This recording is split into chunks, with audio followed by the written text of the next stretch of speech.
Hola. Hoy nos metemos de lleno en la etapa final, la culminación, del Camino Portugués Interior.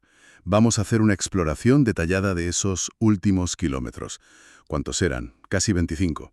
Desde Padrón hasta Santiago. Tenemos una base estupenda, una descripción muy visual de la ruta.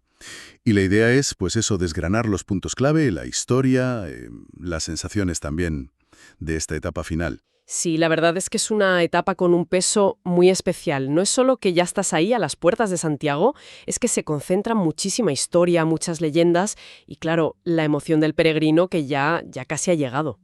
Pues vamos a ello, paso a paso. Arrancamos en Padrón, ¿no? Salimos por la calle Dores, cruzamos el río Sar y muy pronto llegamos a un sitio fundamental, Iria Flavia.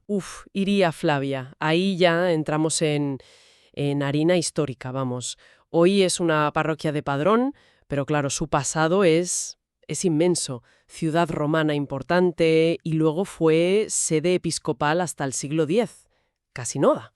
Es increíble porque además el camino, al pasar por Iria Flavia, te lleva justo por delante de la Fundación Camilo José Cela, Exacto, que está en las casas dos Coengos de finales del 17. un punto cultural muy potente hoy en día. Y justo enfrente, la Colegiata de Santa María de Iria. Impresionante.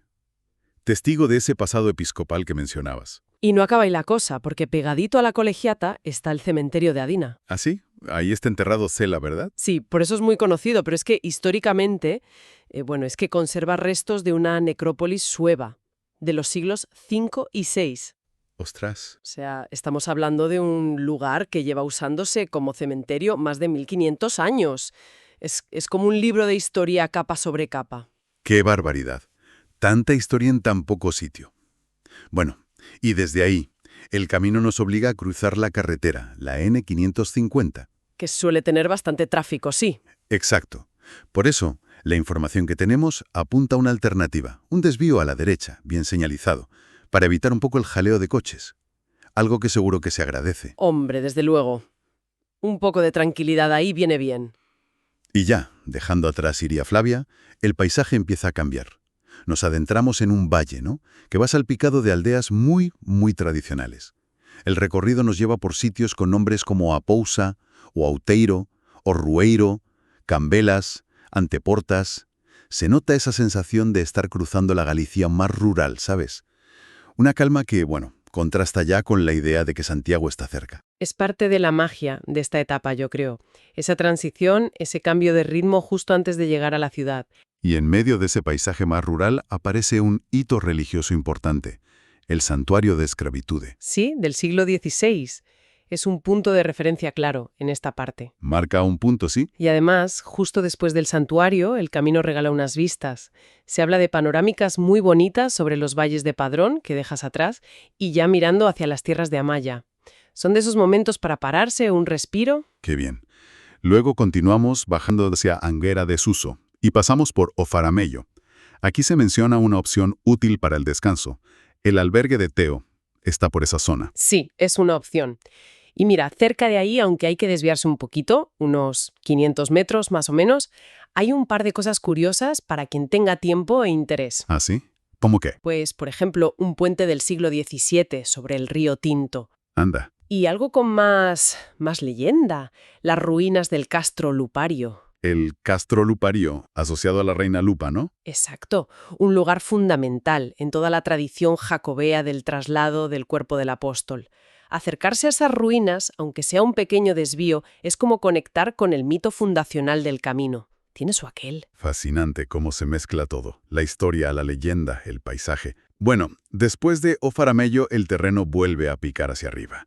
Esa subida nos deja en Arrúa de Francos. Y en Arrúa de Francos, otro elemento importante, un cruceiro gótico. Ah, claro. Una de esas cruces de piedra tan típicas de Galicia. A menudo en cruces de caminos. Un testigo de la fe popular durante siglos. Precioso. Y muy cerca de Arrúa de Francos, en un sitio llamado Os Toubes, llegamos a un punto que debe ser, muy emocionante. O Humilladoín. Sí. El nombre ya lo dice todo, ¿verdad? Humilladoiro. Tradicionalmente era el sitio exacto, el primer punto desde donde el peregrino, después de días o semanas caminando, veía por fin las torres de la Catedral de Santiago. Madre mía. Y la reacción era esa, instintiva, arrodillarse, humillarse, ¿no? De gratitud, de alivio, de reverencia ante la meta ya visible. Buf, qué momento. Tiene que ser sobrecogedor. Imaginar ese instante después de todo el esfuerzo físico y mental, ver por fin las torres. Ahí ya sí que se tiene que sentir Compostela muy cerca. Sin duda alguna. Es la confirmación visual. A partir de ahí, la sensación es diferente. Ya estás llegando. Y entonces, ya sí, la entrada en Santiago.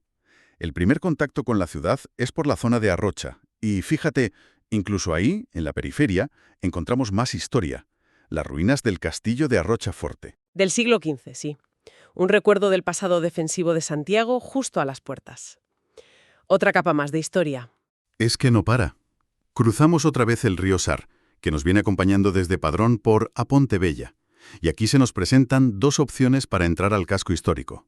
La primera, nos dicen, es por Achoupana, pasa cerca del Hospital Clínico, la Capilla de Santa Marta y luego enfila la calle Rosalía de Castro. Esa es una.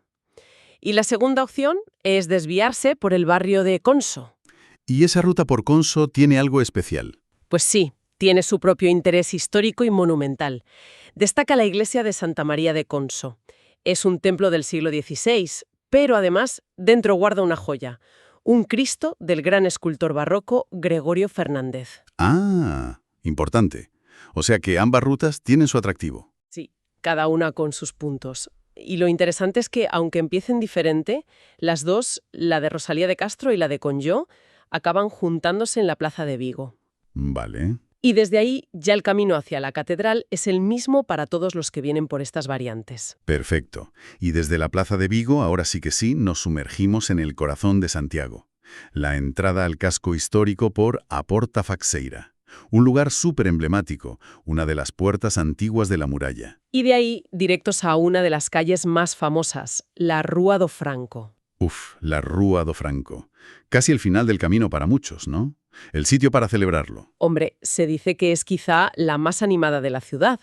Llena de bares, restaurantes, tiendas, mucho ambiente, sí. Es como la antesala de la celebración final. Pero atención, antes de llegar al Obradoiro.